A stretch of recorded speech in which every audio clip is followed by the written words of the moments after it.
రాజకుమారి గారు వస్తున్నారు, కాన్సన్ట్రేట్ చేయండి. నాకు తెలుసు. రోజు పిన్ని బాబాయ్ ఇంట్లో ఎరగొడుతుందా? ఎప్పుడు చూడ ముచ్చుమో వేసుకుంటాడు. ఆయనకి ఇంకా పెళ్లి కాలేదు. యు మీన్ వర్జిన్ బాబా? నువ్వు ఇప్పుడు మౌనవ్రతంలో ఉన్నావు, నోరు మూసుకో. దీన్ని రాజకుమారికి ఇవ్వు. సంజయ్.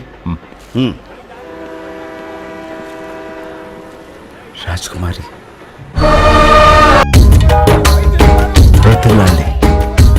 బొట్లు ఇవ్వు. బడుతాయి నాకు కాదు, రాజకుమారికి. Thank you. మీరెలా ఉన్నారు?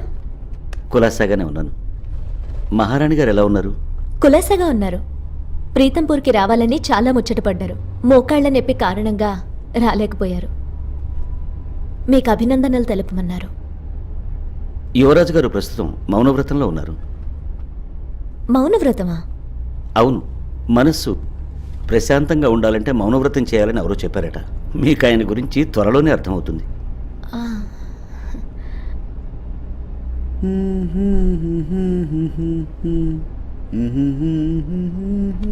అదేంటంటే కూన్రాగం తీసినా వ్రతభంగం అవుదని చెప్పారట. తమరు బస చేయడానికి ఏర్పాట్లు మేము రాయల్ గెస్ట్ హౌస్లో చేశాం, కానీ దానికన్నా ముందు యువరాజు గారితో ప్యాలెస్లో లంచ్ చేయాలి. జాగ్రత్తగా సర్వ్ చేయండి, ఎలాంటి పొరపాటు జరగకూడదు. యువరాజు గారి మౌనవ్రతానికి ఎలాంటి భంగం వాటిల్లకూడదు.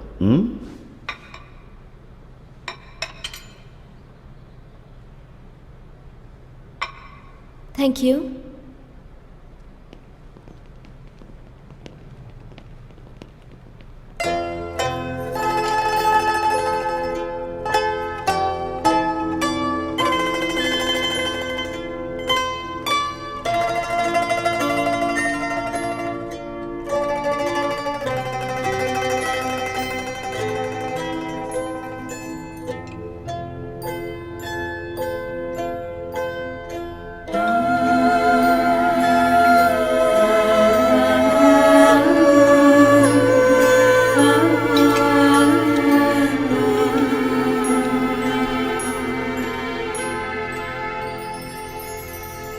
I'm sorry, but I can't take this any longer.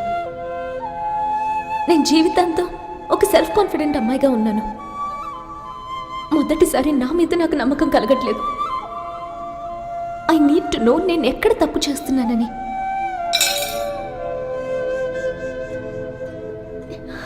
యువరాజా, మన నిశ్చితార్థం జరిగి 5 నెలలైంది. ఈ 5 నెలల్లో మనం 5 సార్లు కూడా కమ్యూనికేట్ చేసుకోలేదు. నన్ను పెళ్లి చేసుకోవడానికి సిద్ధంగా లేరని తెలుసు. మహారాజు గారి ఆజ్ఞని మీరు తోసిపుచ్చలేరని తెలుసు. మీకెన్నో బరువు బాధ్యతలున్నాయి. అదనంగా ఈ బాధ్యతని స్వీకరించలేరు. ఎస్పెషల్లీ ఫ్యామిలీలో ఎన్నో రకాల టెన్షన్స్. నేను అర్థం చేసుకోగలను. ఇండిపెండెంట్ నేచర్ ఉన్న వాళ్ళకి ఇలాంటివి నచ్చవు. అది చెయ్యి ఇది చెయ్యి అని ఎవరు వాళ్ళకి చెప్పకూడదు. But is this fair? Life అంతా కలిసి ఉండబోతున్నాం. ఇలా అపరిచితుల్లో బతకడం కష్టం. ఇలా భయపడుతూ జీవించలేను. మీరు ఎప్పుడు తిడతారో ఎప్పుడు విసుక్కుంటారో అని. మన చుట్టూ ఎప్పుడు మనుషులు ఉండాలని కోరుకుంటున్నాను. అప్పుడే మనకు గొడవలు ఉండవు. మిమ్మల్ని అర్థం చేసుకోలేకపోతున్నాను. యువరాజా, మీకు నేను నచ్చకపోతే ఈ ప్యాలెస్ వదిలి వెళ్ళిపోతాను. నేను ఢిల్లీలో సంతోషంగా ఉంటాను. ఉపహార్ ఫౌండేషన్ వర్క్తో చాలా బిజీగా ఉంటాను. మా అమ్మకి నేను చెప్పుకుంటాను, నో ప్రాబ్లం. మీరెందుకు మౌనంగా ఉంటున్నారో కూడా తెలియట్లేదు.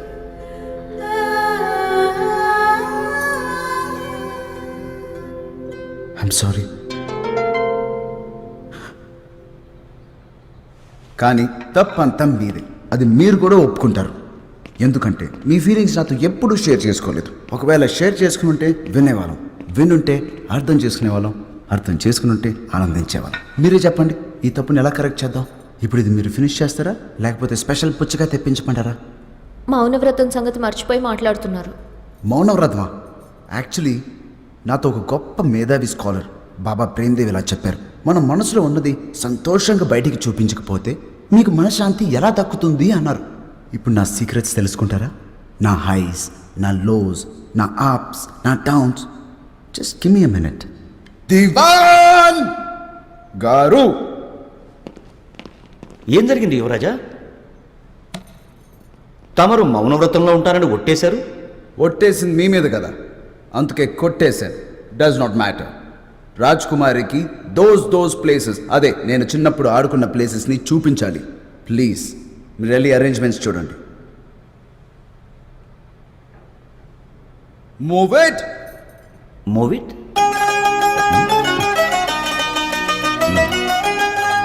ఈ స్కూల్లోనే యువరాజు 8th స్టాండర్డ్ వరకు చదువుకున్నారు. ఈ స్కూల్ని 1907లో నిర్మించారు. ఇది మోడర్న్ ఆర్కిటెక్చర్ అని ఆ రోజుల్లోనే అందరూ మెచ్చుకునేవారు. 1921లో ఇక్కడ ఆల్ ఇండియా కబడ్డీ కాంపిటీషన్స్ జరిగాయి. 1945లో ఇక్కడ ఆల్ ఏషియన్ హాకీ టోర్నమెంట్స్ జరిగాయి. ఆ తర్వాత 1960లో భారీ ఎత్తున కవి సమ్మేళనం జరిగింది. వరల్డ్ ఆర్థోగ్రఫీ సెంటర్స్లో వెతికినా కూడా రండి. నేను 3rd స్టాండర్డ్లో ఉన్నప్పుడు ఇక్కడ జరిగిన కథల్లో నీకు ఒక పాట చెప్తాను. నేను టీచర్కి మస్కా కొట్టి, స్కూల్కి డుమ్మా కొట్టి, ఇక్కడికి వచ్చి స్నానం చేసేవాడిని. బట్టలు లేకుండా.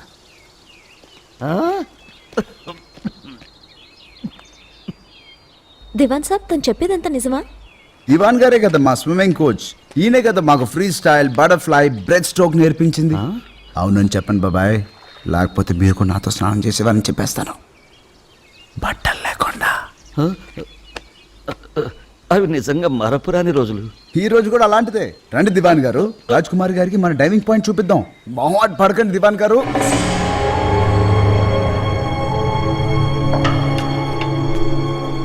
అర్రర్రర్రర్ర బంగారు కోడి పెట్ట, అక్కడ చూస్తావేంటి? నీ ప్రేమ పౌరం ఇక్కడ ఉంది. మీకేం కావాలి? దిల్వాలే, ఈ టైంలో నిద్రేంటి?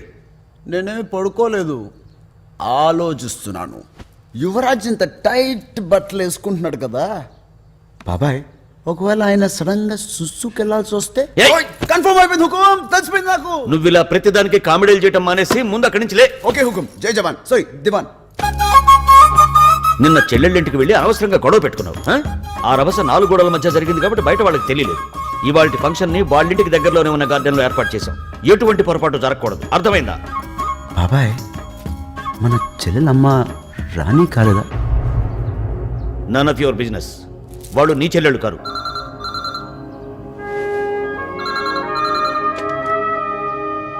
విషయం ఏంటి సంజయ్? సరే, రాజకుమారి మైథిలి యువరాజు గారి పర్సనల్ సూట్లో నీకోసం ఎదురు చూస్తున్నారు. గుర్తుంచుకో, రాజకుమారి కూడా నీ సొంతం కాదు.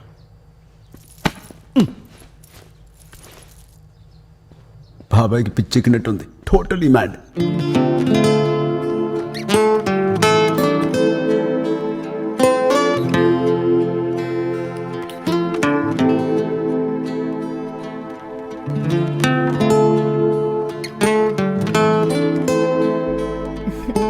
I'm waiting.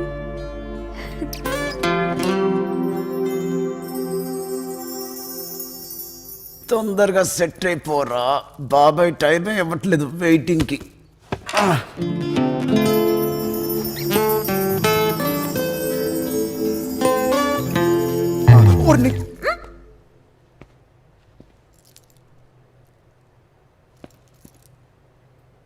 బ్యూటిఫుల్ లేడీ, దీనికి ఇంకా కొంచెం టైం ఉంది. ఇది ఇంకో సీక్రెట్ రూట్. మీ హృదయాన్ని చేరే సీక్రెట్ దారా? హల్దీరామ్ నుంచి భోజనం తెప్పించాను. పార్టీలో డాక్టర్స్ ఉంటారు, ఏం తిన్నవారు మిమ్మల్ని. రండి, త్వరగా తినండి. మీరు వచ్చింది దీనికోసమా? యాక్చువల్లీ సారీ చెప్పడానికి వచ్చాను. అది ఇది రాయమని చెప్పి మిమ్మల్ని చాలా డిస్టర్బ్ చేశాను. ప్రేమకు అర్థం ఏంటో ఇవాళే తెలుసుకున్నాను. నా కోసం మీరు మీ చెల్లెలింటికి వెళ్ళి మాట్లాడారు. మీరు నన్ను ప్రేమిస్తున్నారని తెలియడానికి ఇంతకన్నా రుజువేం కావాలి? ఇవాళ నుంచి మీ పట్టాభిషేకం ఉత్సవాలు మొదలవుతాయి. మీకు అన్ని పనులు చేయడానికి నాకంటే మంచి హోస్ట్ ఖచ్చితంగా దొరకదు.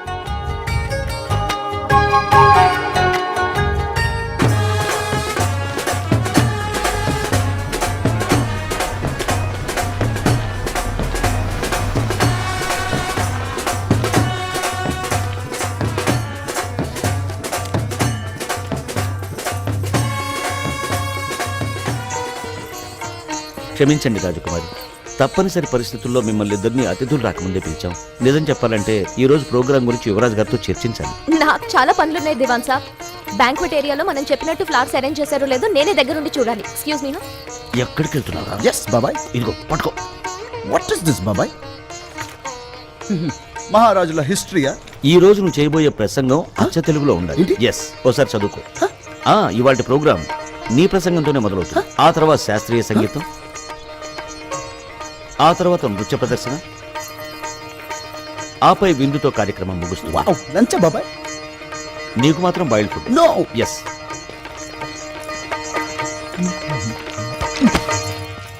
ఏంటయ్యా?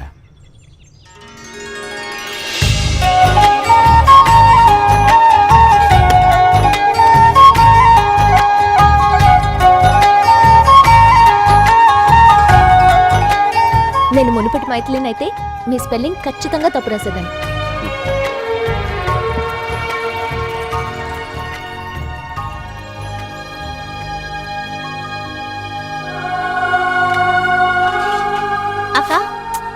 అక్క స్కూల్కి వెళ్తున్నాను, నాకు ఫుట్బాల్ ప్రాక్టీస్ ఉంది. వద్దు, ఇవాళ ఎక్కడికి వెళ్ళదు, ఇంట్లోనే ఉంది. వాళ్ళెవరో ఫంక్షన్ చేసుకుంటే నేను బయటకు వెళ్ళకూడదా? No arguments Radhika. వాళ్ళ వేడుకల్లో పాలు పంచుకుంటున్నావని పొరపాటును కూడా ఊళ్ళో వాళ్ళు ఎవరూ భావించకూడదు. వచ్చి నాకు హెల్ప్ చేయి రాధిక.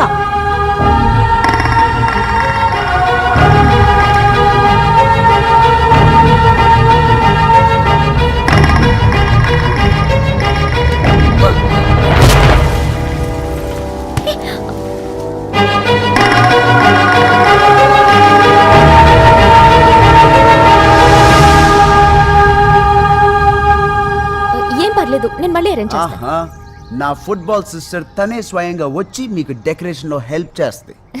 Yes, I promise. ఇవాళ జరిగే ఫంక్షన్ లో తన్ని మీ అసిస్టెంట్ గా చేయకపోతే నా పేరు ప్రేమగా మీరు రాస్తున్నారు కదా, అది కాదు. ఇదంతా జరగాలంటే నాకు మీ పర్మిషన్ కావాలి.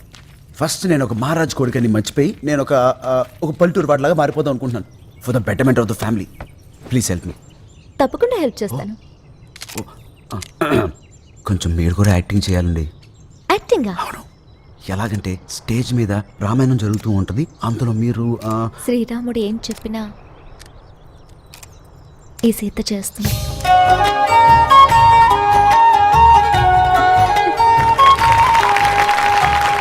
ఇక్కడికి విచ్చేసిన అతిథులందరికీ సాదర స్వాగతం.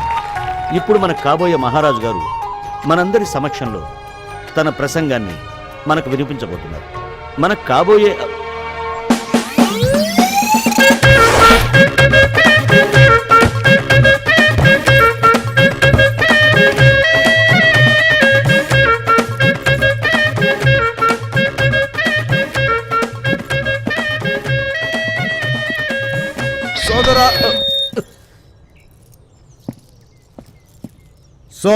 సోదరిమణులారా, నేను మీ అందరి కొరకు శుద్ధ గ్రాంధికంలో లిఖించిన ప్రసంగమును ఇచ్చే సమయం ఆసన్నమైనది. దీని యొక్క పొడవు, దీని వెడల్పు మిమ్మల్ని నిద్రపుచ్చగలదు, మిమ్మల్ని విభ్రాంతి చెయ్యగలదు, మిమ్మల్ని తరిమి కొట్టగలదు. ఈ మైదానపు ఇతిహాసం ఏమిటంటే, ఇక్కడ ఒకానొక కాలంలో పద కందుక ప్రతియోగితము అంటే ఫుట్బాల్ ఆడుతూ ఉండేవారు. అందుకని మనము కూడా మన పూర్వీకుల యొక్క ఆత్మ శాంతి కొరకై ఒక్కసారి మళ్ళీ అందరూ ఫుట్బాల్ ఆడొచ్చుగా. Why not?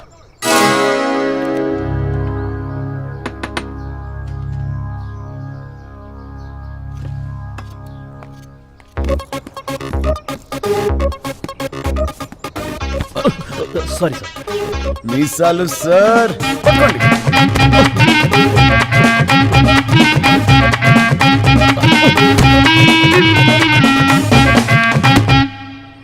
ఓ పెద్దనా, పదకందుకం ఆడదాం అంటే డల్ అయిపోయారేంటి? మీలో యవ్వనం తుస్సా? యువరాజా, ఏంటి నన్నే సవాల్ చేస్తున్నావా? నా ఎవరివేమీ తుస్సవ్వలేదు, బండి జోరుగా ఉంది. చాలే ఊరుకోండి. అరే ఏమిటి ఇంకా ఆలోచిస్తున్నారు? రండి, అందరూ రంగంలో దిగుదాం. రండి. ఇక్కడ తంతే వెళ్ళి ఢిల్లీలో పడాలి. ఒక్కొక్క షాటు పిడుగులా ఉండాలి. మన సత్తా ప్రూవ్ చేయాలి. Welcome my dear tigers. Other కొట్టేద్దాం.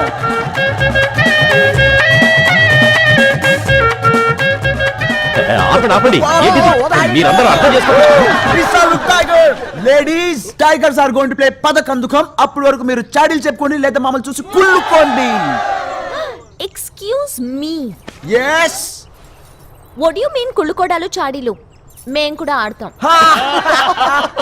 చెప్పండి, టైగర్స్ ఆడుకునే ఆటల్లో లేడీ పిల్లలు ఎందుకు? క్షమించండి రాజ్ కుమారి గారు, ఫుట్బాల్ ఆట ఆడపిల్లలకి సూట్ అవ్వనే అవ్వదు. మీరు కిచెన్ లో కూర్చుని కాయగూరలు కట్ చేసుకోవడమే better. Cut cut cut cut cut. నీ మీద నాకు నమ్మకం లేదు, దాని అర్థం నువ్వు చనిపోయినట్టే. నీకు చావంటే భయం లేదా? తప్పు చేస్తేనే కదా శివరాజు ముందు భయపడాలి. రాజ్కుమారి దగ్గరికి మిమ్మల్ని తీసుకెళ్ళడానికి నేను ఇక్కడికి వచ్చాను. మీ చెల్లెలు కూడా మీకోసం వెయిట్ చేస్తున్నారు. మీ రాక కోసం అందరూ ఎదురు చూస్తున్నారు. లేదు, నాకు అసలు ఫ్యామిలీ లేదు. నా చుట్టూ ఉన్న వాళ్ళందరూ స్వార్థపరులు. అన్నయ్య చెల్లెలింటికి వెళ్తే తన లాయర్ని పిలుస్తుంది, తమ్ముడేమో అన్నయ్యనే చంపాలనుకుంటున్నాడు. ఇదే నా ఫ్యామిలీ అంటే? అజయ్ గారి అంత చూస్తాను. రాజ్కుమారి సుమంగలిగా ఉండాలంటే ఇలాంటివి మీరు చేయకూడదు యువరాజా.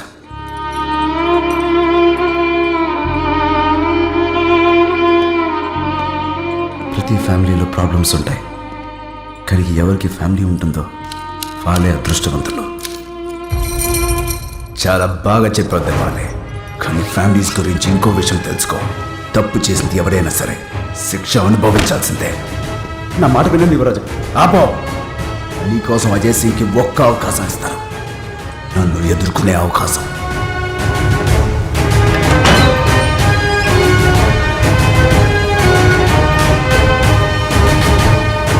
యువరాజా ప్లీజ్ ఆగండి యువరాజా.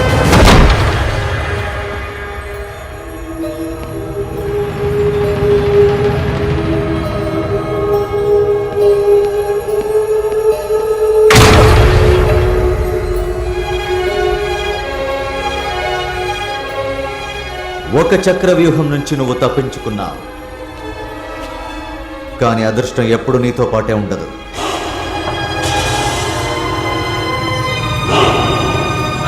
ఇక ఈ యుద్ధాన్ని ఆపటం ఎవరి తరం కాదు.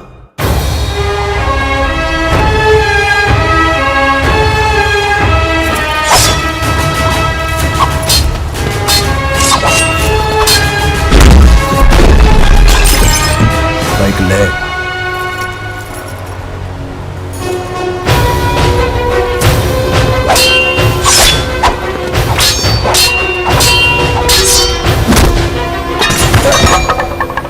లే అన్నయ్య.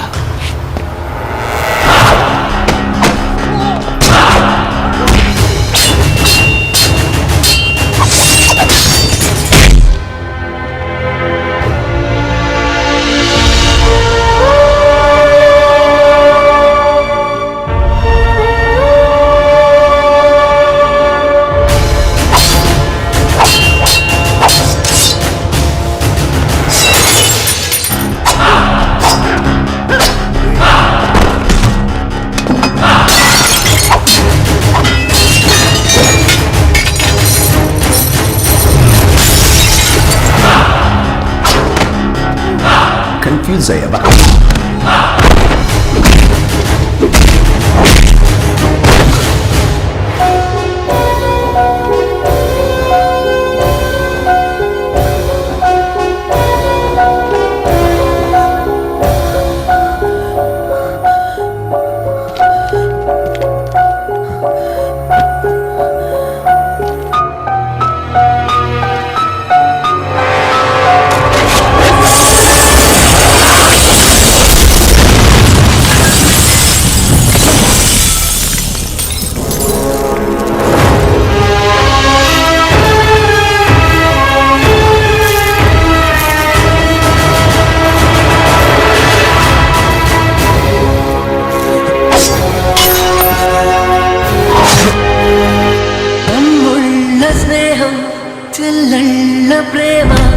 ఎగిరే పతంగం కాదా హృదయం, ఏ బంధమైన అనుబంధమేగా ద్వేషాలు లేవు లేదే భయం బాధే లేని బాల్యం సుమా ఓ కాలమా తిరిగివ్వుమా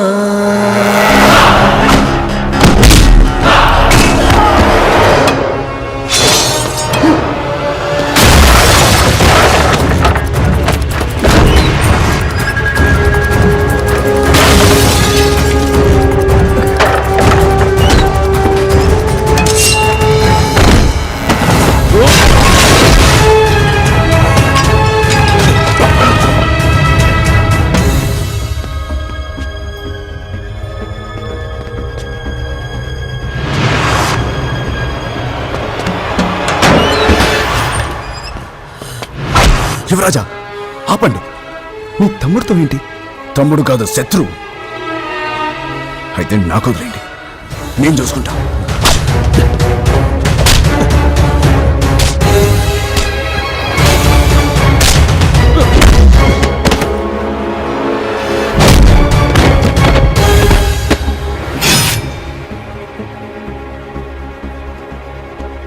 శత్రువుని కొడుతూ ఉంటే మీకెందుకు కోపం వస్తుంది యువరాజా?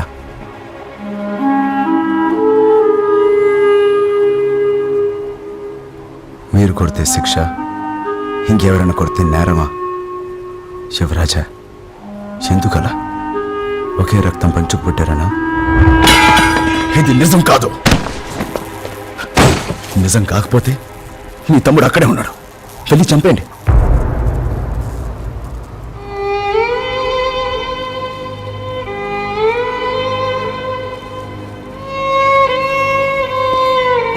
శివరాజా, మీ మనసులో ఉన్నది ఒకటి, మీరు చేస్తుంది ఒకటి. ఎందుకు చెప్పారు మీ తమ్ముడితో నేను ఒంటరి బండి అయిపోయాను, ఇంటికి రా అని? మీరు కూడా చిన్న యువరాజా, ఒక్కసారి మీ అన్నయ్య కళల్లోకి చూడండి. మీరు ఎప్పుడు ఏది అడిగినా మీ అన్నయ్య కాదన్నాడా? తనతో సమానంగా చూసుకున్నారు. మీరు చెప్పుడు మాటలు విని మీ సొంత అన్నయ్యనే చంపాలనుకున్నారు. మీ మధ్య అన్న, చెల్లి, తమ్ముడు అన్న బంధం ఉన్నా చిన్నప్పుడు అద్దాల మహల్లో మీరు పోగొట్టుకున్న ప్రేమ కోసం ఇంకా వెతుకుతున్నారు. కానీ మీ ఆలోచన విధానంలోనే లోపం ఉంది.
నువ్వేంటే సినిమా చూస్తున్నావా?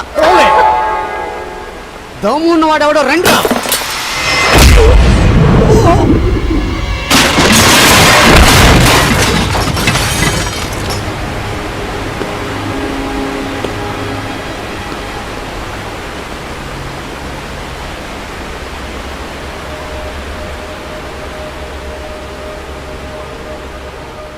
తమ్ముడు అన్నయ్యని క్షమాపణ ఎలా అడగాలన్నయ్యా? మనస్ఫూర్తిగా హత్తుకో. మెల్లగా హత్తుకుంటానన్నయ్యా, ఒళ్ళంతా గాయాలని. సారీరా.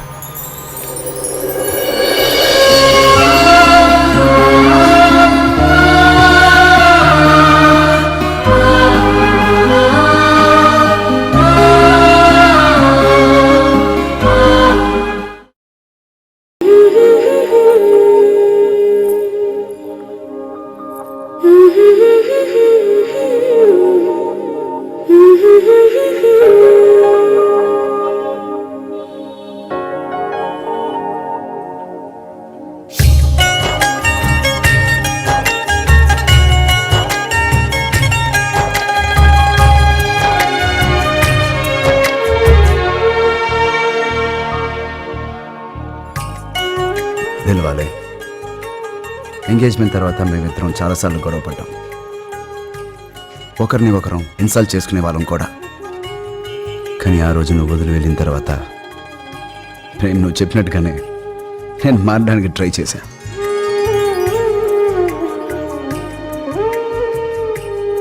తర్వాత నేను తన్ని ఒక్క మాట కూడా అనలేదు, అవమానించలేదు కూడా. తను చెప్పినట్టే వింటున్నా. ఆ తర్వాతే మేమిద్దరం కలిసి ఒక డెసిషన్కి వచ్చాం. ఈ రాకుమారి తన కోసం వెతుకుతున్న తోడు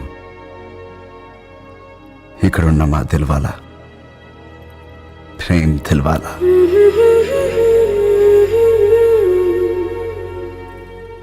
ఈ రాకుమారి మీ రాజవంశంలోనే ఉండాలి. రాజవంశం మీకు అడ్డుగోడగా అనిపిస్తే మా అందరినీ మీరు ఈరోజు మీ కుటుంబ సభ్యులుగా స్వీకరించండి. మీకు చాలా బాగా తెలుసు నాకు సినిమా డైలాగులు చెప్పడం చేత కాదని, అవంటే ఇష్టం లేదని. అయినప్పటికీ ట్రై చేస్తాను. దీపావళి ముగిసిన 2 రోజుల తర్వాత సోదరుల పండుగ ఈ ఏడాది మీతో జరుపుకుంటాం.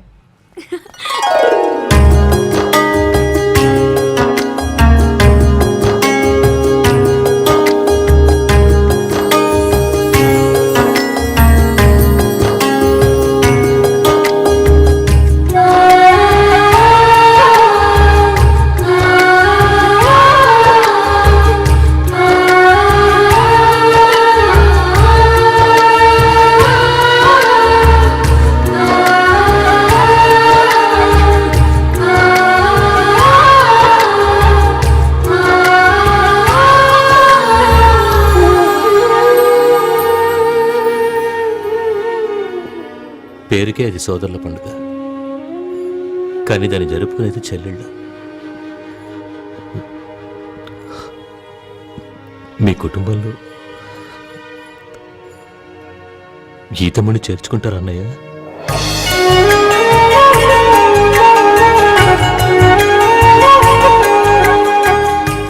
నీ నాని విడదేవు ప్రేమ్. నువ్వు ఎప్పుడైతే మమ్మల్ని కలిపావో అప్పటి నుంచి నువ్వు మాలో ఒకడు అయ్యావు. అంతే కదా రాజకుమారి.